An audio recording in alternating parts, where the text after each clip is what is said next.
Let us look at the frustration of Fulani Militias, because the way it is, they are getting it hard.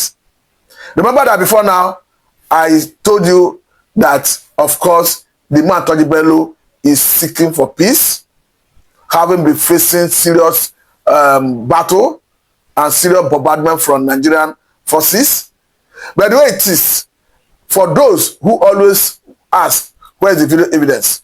I will allow you to watch the video of Turji Bello begging, even the president, begging the governors of Sokoto, even Zamfara, for peace.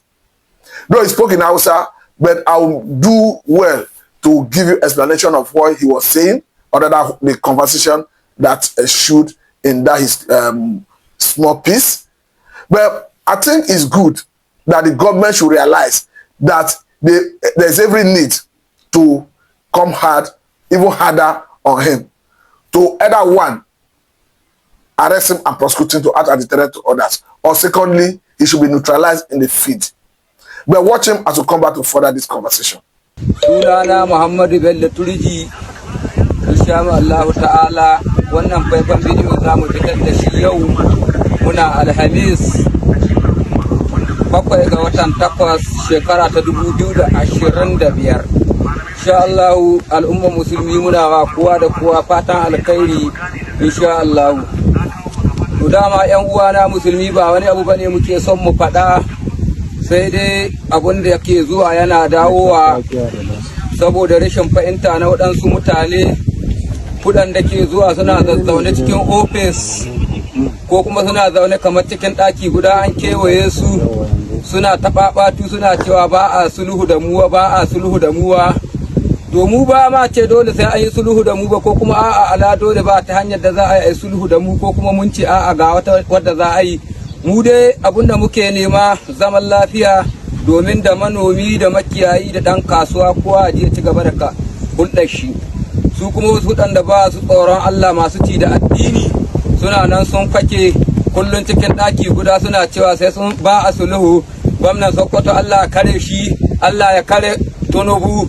To mu bi izinillahi ta'ala mu da yake wa baka fata Allah ya halicce mu, idan yayi niyyar kashe mu ɗaya rana zai kashe mu, idan yayi niyyar barin mu ɗaya rana zai bar mu. Ka koma cikin ofis kana ta ƙarya kullun zage-zage haka yau shekara 3. Waɗin ka kai a kama Bello Turji a yimi kana ta ci da addini, ka ji tsoron Allah. Ba haka ake ba, ba haka ake addini ba. Annabi bai zagi kowa wurin addini ba, wurin wa'azi ba, ka gane ko? Ko da ba mu da karatu mai zurfi, muna da hankali, muna da ilimin cewa gwargwado irin namu. Ka gane addini in ka ce da shi Allah zai tambaye ka. Ka fahimta ko? Ka zama jahili jaki ba ƙauye. Ka fahimta ko? Kullum ka ce ba a sulhu da mutu, a naɗa ka kumandan yakin sai ka je ka kamo mu. Ko sai ka zo ka ga inga muke kullum kana ce majami'an tsaro kumandan, wani kumanda na Bello Turji ya kira ni, to ina ka samu lamba kumandan nan ya kira ka? Shi kai ma barawon ne yake. A saboda haka muka son ka gane kai da ba da kasan ba ɗanka cikin aikin soja, ba ɗanka cikin aikin ɗan sanda, kai ba ka cikin aikin ɗan sanda, ba ka cikin aikin jami'an tsaro, ƙarya ɗaya ce ka kai, wallahi ba ka iya kamo mu kuma ba ka isa mai kamo mu. Ka fahimta ko? Kuma ba ka da mai kamo mu. Ka fahimta ko? Kullum kana nan kana ƙarya. Sai na ji wani shirgegen ƙato a nan Shinkafi wai Bello Turji an kashe mai mutum 170. Wa ya ƙyarga ma mutanen kai ka gani haka ce an kashe ma mutum 170. Abunda dai kaka bukata mun gano ka taho mu kashe mutanen Shinkafi a ɗauki kuɗi a baka kana can bisa katan ya kujera. Shi ne kawai kakawa ko ka ce ba a sulhu da mu, karanta iccen ta gwamna ya ke mu, to da mi zai yakan mu. Mu ƴan ƙasar gani ka fahimta wa, in za a ƙara mutanen ƙasar ga ka sani an taɓa kama ɗan siya. Okay, just like as I promised you, let me read from the tweet of Zagazola. Of course, he's the one that posted that video. He's saying, Turji Bello confirms negotiation to end hostilities, blast cleric Asada. He go forward to say that notorious bandits campaign Bello Turji has released a new video message confirming that negotiations are ongoing with him to end violence and insecurity in parts of Zamfara and neighboring states. In the video, which surfaced online on Thursday, Turji said the negotiations were aimed at fostering lasting peace to allow farmers and herders coexist peacefully and go about their livelihoods without fear of violence or harassment. He said, what we want is peace.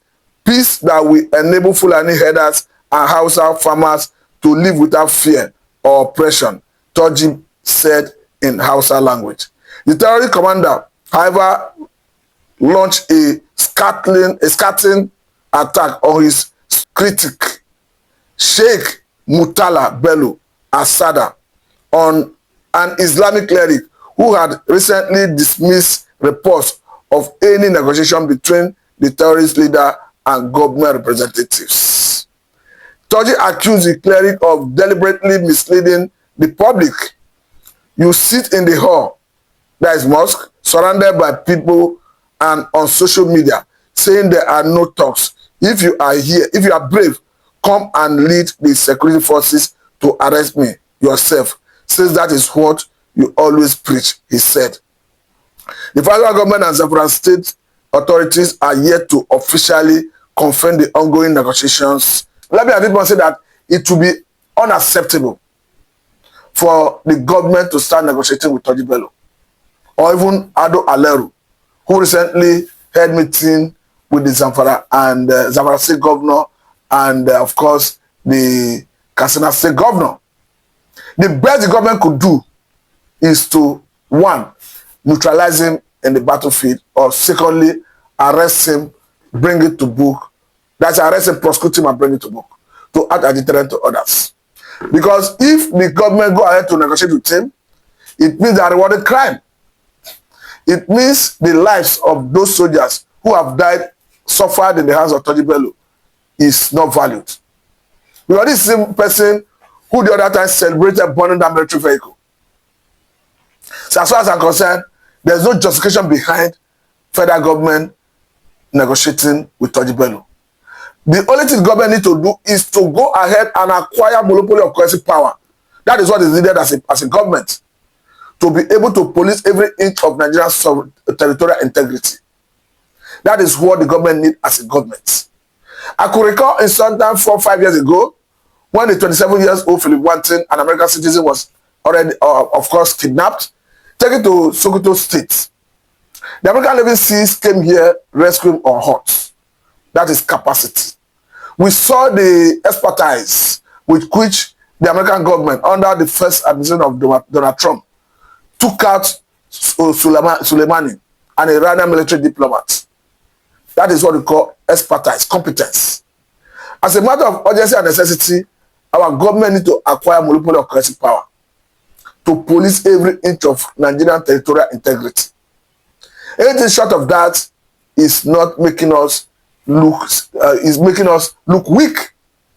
It's even unthinkable to see or to think that a Turji Bello, which the military will always call that tag, is seen in a video negotiating, discussing with state governors. I think that is an insult, is an affront. As a matter of necessity, the armed forces must rise to the occasion and do something serious about it. Even the same Ado Aleru, of course, who equally operate around that axis, the government must, as a matter of urgency and necessity, either take him out or arrest him and prosecute him. There's no better way to say it. That is the right thing to do. Whether at the state level, whether at the federal government level, it's unacceptable for government to start negotiating with bandits. It's not as if they held Nigeria hostage and you are negotiating for their release. You are even negotiating for peace. We understand that even in the past, the government of Muhammadu Buhari, it was alleged, it was all over the news, that they paid bandits about 100 billion to stop killing. Would I call it Fulani herdsmen or rather bandits to stop killing? So it is unacceptable. The government must rise to the occasion to protect lives and property. It's a responsibility that is incumbent on the president to protect lives and property. It's a responsibility that is incumbent on the respective governors having sworn to an oath to protect lives and property, to protect lives and property.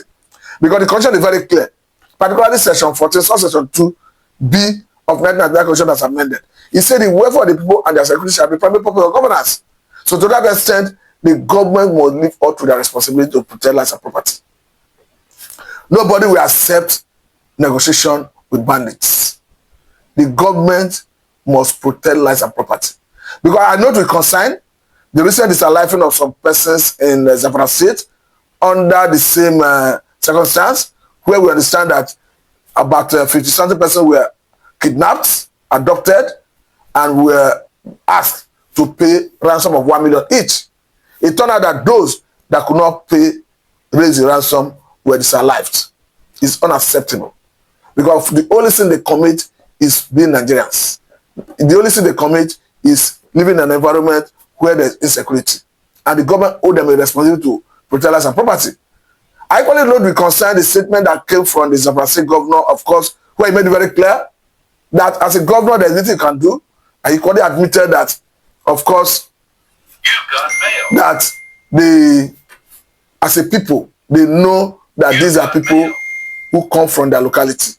That they know that these are people who are from Zamfara State. But as a governor, there's limit to what you can do. I don't understand the basis for which he said that, because the command and control system of Nigerian security architecture do not rest in the office of the governor to control the security architecture.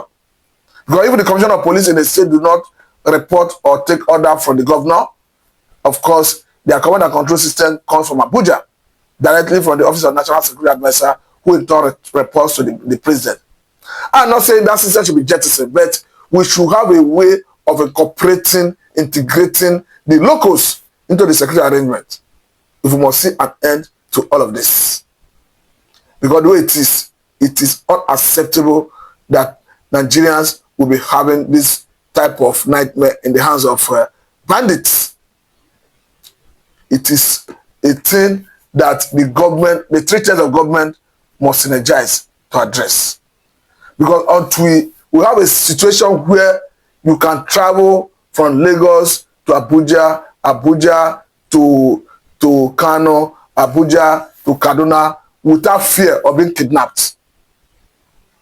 And to get to that level, it will be difficult for even the government to start wooing investors to come into the economy. Because no investor will want to risk his money, risk his personnel he's bringing in, into an environment, into a country where there is serious level of insecurity, where kidnapping for ransom, maiming, raping is order of the day. So the government, as a matter of urgency and necessity, must address it. That is why we are pushing, we are saying, let the state governors use their influence to put pressure on the government to reject the security architecture. And again, I think the federal government is even the one doing better than the state governments. I understand that the federal government have come out recently to direct the state governors, or rather the state governments, to recruit between 2,000 and 5,000 personnel for the purpose of foreign guards. And it is very clear that they will be trained and it will be coordinated from the office of the National Security Advisor. So it's going to show that the predicament they had in the past, like Amateku, where they could not be armed because of under Muhammadu Buhari, they could not get approval to procure arm and deploy arm. Since this one is coming from the presidency, it is believed that definitely they will be allowed to be armed to combat crime and criminality. More so, as the Director General of DSS, talking about Ajayi, have made it very clear that the locals should be empowered to be the first line of defense in case of invasion. Of course, he gave excuse of how that happened in the past in two communities in the northern part of the country. I think that is the way to go. But the question is, why the state governments foot dragging? Why are they delaying in keying into this? Because the earlier they key into it, the better. Because once you integrate the locals into the security architecture and you bring in the traditional rulers, who of course have more authority over the people, the divulging of information will no longer be difficult. Because as it stands, the locals may not have confidence in divulging information, actionable one for that matter, to the security agencies. But once the locals are integrated into it, the traditional rulers are already integrated into it, it will be easier for them to give such information to their traditional rulers, who can in turn share such with the relevant security agencies, and crime can be nipped in the bud. But at this point, I must say very thankful for this. Let me know that I'm